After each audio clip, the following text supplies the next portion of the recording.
Hindi, ganito yan. Dapat may isang caller pa, but we're not going to have another caller. Kaya lang lasing daw siya. Nakainom pala. So, the fact na sinabi niya nakainom siya, we're not gonna push through with that. Sabi ko na lang when you're sober. So, hindi siya sober. Okay? So, dapat may caller tayo mga kaibigan. Pang fifth na. Kaya lang sabi niya, medyo nakainom daw siya ng alak. So, rule natin yan eh. We are not going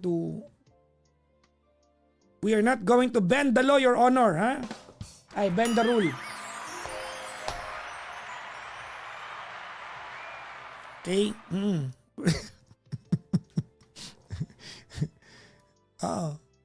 We are not going to bend the rule, Your Honor. Need mo ng payroll, anak ng pusa. Yun na yung admin, no? Tsaka mga kaibigan, hindi ako makakapagpasweldo ng malaki. Diba? Oo. So, hindi ko alam kung magkano ang tamang sweldo. Tanong ko pa yung kaibigan kong si Parak. Hindi tayo na-advise sa kanya. Nice to see you again, Padjak. Thank you. Sino to? Thank you po. Nice to see you again. Hindi ko alam kung bakit. Okay na kami sa 350 per day. Ano ba? Sorry mga kaibigan. Ano na ba ang minimum rate sa Pilipinas? Ano minimum? 750? 700? 750 per day. Parang kulang, no? Parang kulang. Provincial rate is 675. Anak ng puso, hindi kayo magkatugma. Metro Manila. Magkano ang daily rate? 780 per day. 780 per day. Oh, okay. 780 per day. Baba nga. Baba. Oh. Baba. Parang kulang pa sa pasahod. Parang kuryente, gano'n.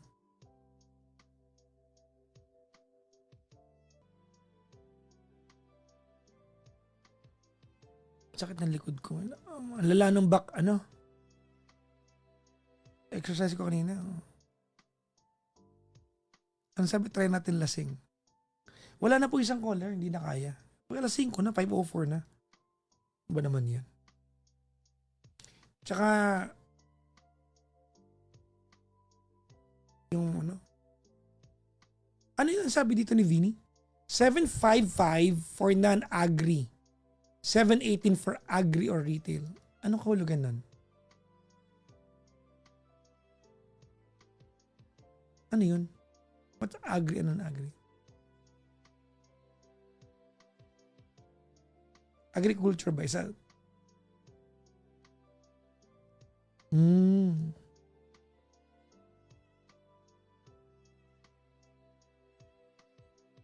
Okay. Hirap sa atin. Ano mo hirap sa atin, no? Totoo. Hirap. Hirap sa atin.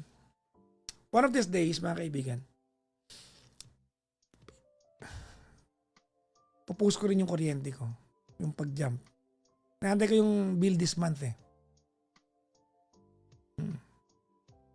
Kasi from 13,000 ako monthly to 25,000. Hindi ko unexplainable sa akin yun, ha.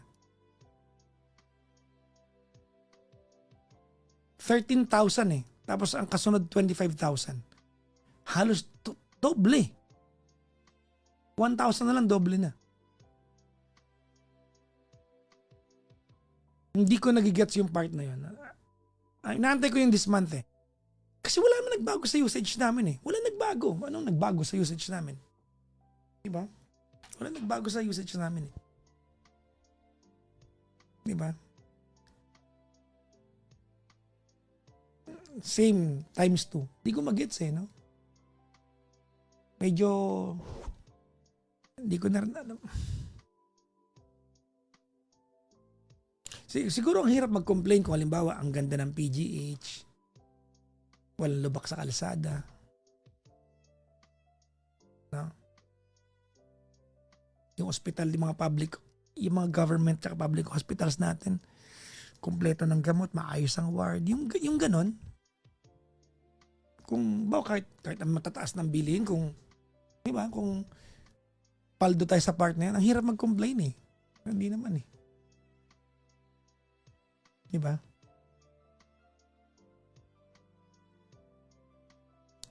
Totoo.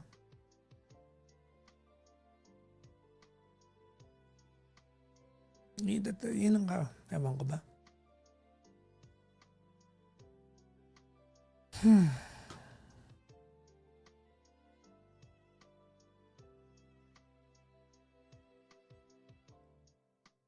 Yung friend ko sa UK, although ang hirap i-compare ng Philippines sa UK kasi siyempre first world problem sila dun eh. Pero maiinggit ka pa rin eh. Yung friend ko, yung sa The Nurse Show, si EJ. Si EJ. Yung kasama niya doon kasi nakilala ko na rin. Pero si EJ yung kaibigan ko doon. If you watch The Nurse Show, natapilok siya. Before doon, kasi yung friend ko, di ba, parang medyo may pangalan siya doon kasi meron siyang podcast that's called The Nurse Show. Before the inception of The Nurse Show, purely nurse siya noon eh. Natapilok siya. And then he was asked not to go to work for 3 weeks. Bayad siya. 3 linggo siyang hindi pinapasok. 3 weeks ha. Pero bayad siya. So nagtataka siya daw nung una bakit siya hindi pinapasok ng 3 linggo. Kaya naman niya. Sa Pilipinas kasi kaya natin yun, di ba? Kahit ika ka, papasok ka sa Pilipinas eh. Di ba? Pipilitin ka mamasok dito. Doon ang mentality, kung natapilok ka at masakit yung paa mo at pinapasok ka namin, baka mamaya matapilok ka, mas malaki yung problema. Kasi babayaran ka na mas malaki. So to avoid that problem, so ganun sila ka-proactive doon, no? Ganun sila ka-proactive. So kaysa bayaran ka namin ng posibleng mas malaki, magpagaling ka na lang at babayaran ka namin, at least yung sweldo mo lang yung binibigay namin. So ganun yung ganun yung mentality. Ganun yung mentality. Di ba ang sarap noon? Di ba yung mararamdaman mo daw na talagang alaga ka. Same here sa Canada. May stress leave, di ba? Di ba? Ang sarap, di ba? Imagine mo, sabi ng kaibigan ko sa akin, in 1 week, magaling na daw siya. May 2 linggo siya na hindi pa rin siya pumapasok. Hindi daw niya alam ang gagawin niya kasi magaling na talaga siya. Pero hindi siya pinapasok. Umuwi yata siya ng Pilipinas noon eh. Parang ganun. Or namasyal siya. Kasi may sweldo siya eh. He was paid just to stay at home. Di ba?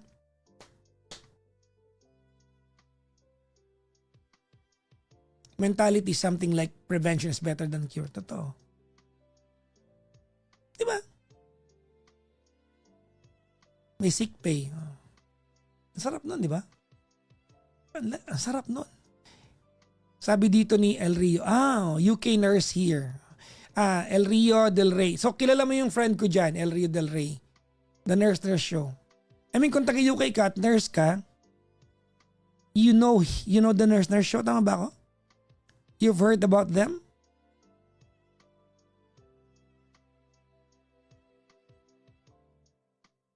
Yes po, yes.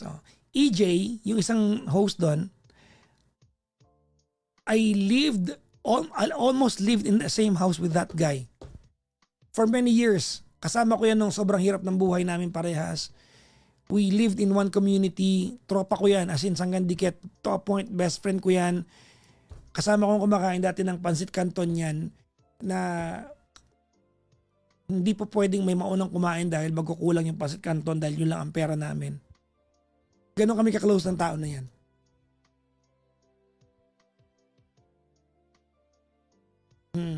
Ni EJ, no? So kinuwento niya sa akin yan. Tapos natuwa ako. Sabi talaga. Same sa Ireland. I remember nung nagpunta kami ni GK sa Vietnam, Ho Chi Minh, no? May na-meet ko yung mga Filipino teachers doon. So, we went to this place called the Apartment Restaurant. Yung apartment na puro restaurant. Hindi ko alam basta gano'n, no? Tourist attraction yan sa Ho Chi Minh.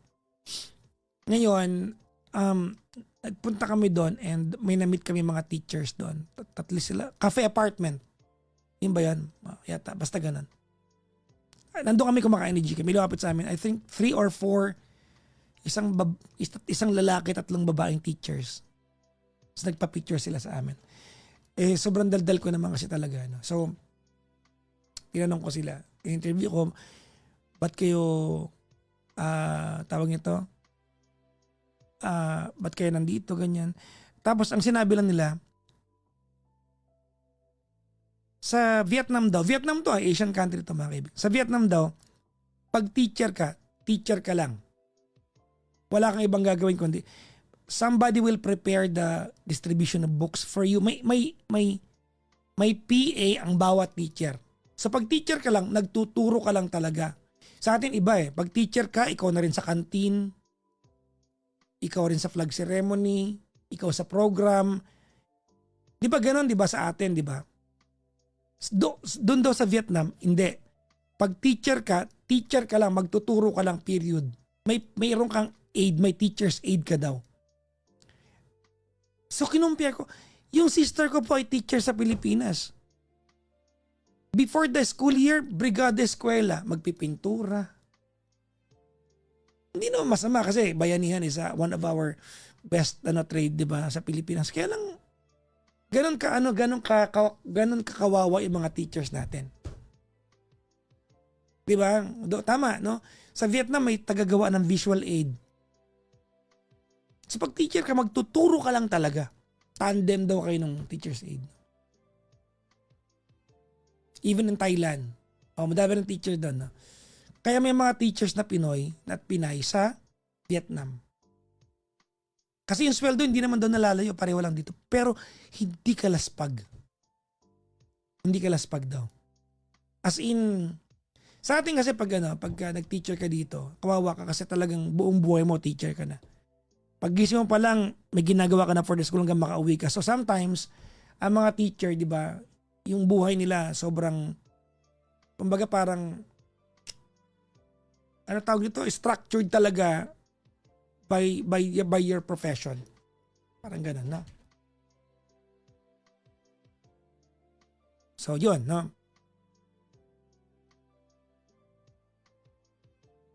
So, yun lang. Nagkakwentuhan lang naman tayo. Sa Canada, sabi ni Arlene, teacher aid din. Nakakalungkot. Sa US din. Tayo na lang ba yung hindi ganon? Diba? Kaya diba parang feeling ko dapat ang mga teacher sa atin doblehin ang sweldo. Kasi pang 2 tao yung ginagawa nila eh. Diba? Pang 2 tao. Hindi ko nga naiintindihan, di ba? Manood kayo ng document. Ito tanong ko lang to bilang taong bayan. Manood kayo ng mga documentary ni Cara David, di ba? Paborito natin yan, di ba? Yung sa Eyewitness. Yung mga eskwelahan na nasa liblib na lugar, yung mga teacher na magbabangka, akit ng bundok para magturo. Kung pinapanood mo yon, parang ang galing naman ni teacher. Oh my God, no? Sobrang dedicated, no? Pero kung ikaw yung government official at napanood mo yon, wala ka bang gagawin doon? Kumbaga parang may community ron na walang kalsada, eskwelahan malayo. Documentary na lang ba talaga siya? Or kung ikaw yung gobyerno, dapat ba may gawin ka? Kasi it reflects, di ba? Nakuha niyo yung point ko, di ba? Parang from a documentarist point of view, ang galing. Ang galing, di ba? Pero kung ikaw yung gobyerno, ano yun? Parang, yun na yun? Hindi ka ba gagawa ng, wala ka bang gagawin para wala ng ganun documentary?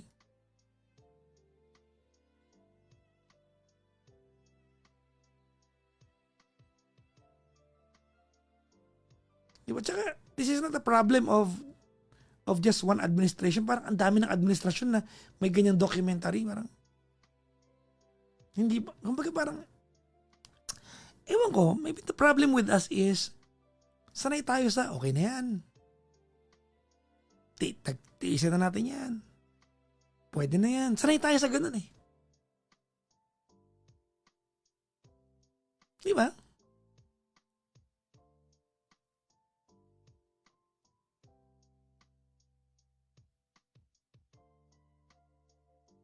Hindi ko na mga tanong, these are just questions, di ba? At I'm sure at some point, tinatanong nyo sa mga sarili nyo to. Di ba?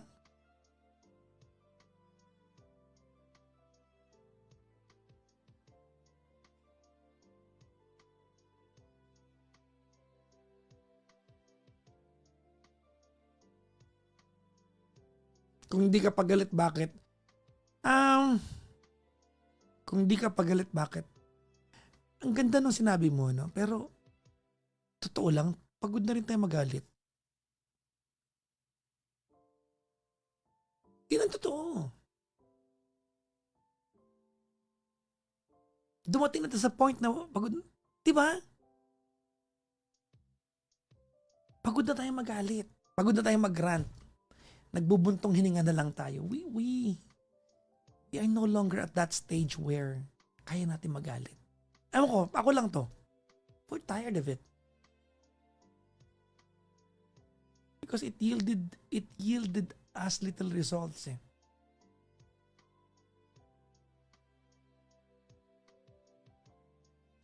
Diba? So, bumoto tayo ng maayos sa, that's the only time that we have the power. Eleksyon. No? Bumoto kayo hindi dahil sa jingle, hindi dahil sa apelyido. Kung apelyido, maayos ang nagagawa, iboto nyo ulit. Kung hindi, marami dyan. Andiyan naman ang internet eh. Mag-research tayo. Tignan nyo yung pedigree. Balikan ninyo. Ito bang tumatakbo na to? Tumakbo na to dati? Nagsilbi na to ng maraming to? May nagawa ba ito? Ito bang tumatakbo na to? Dati na to nakaupo. Ano ang kanyang livelihood bago siya naupo sa gobyerno? Yumaman ba siya? Kasi kung yumaman siya, dapat hindi. Dahil hindi ka yaman sa gobyerno, kung magisilbi ka ng tama. Tingnan nyo mabuti yun. Diba?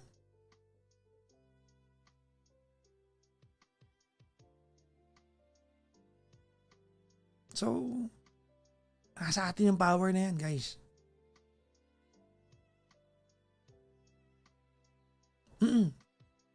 Nasa atin yung power na yan.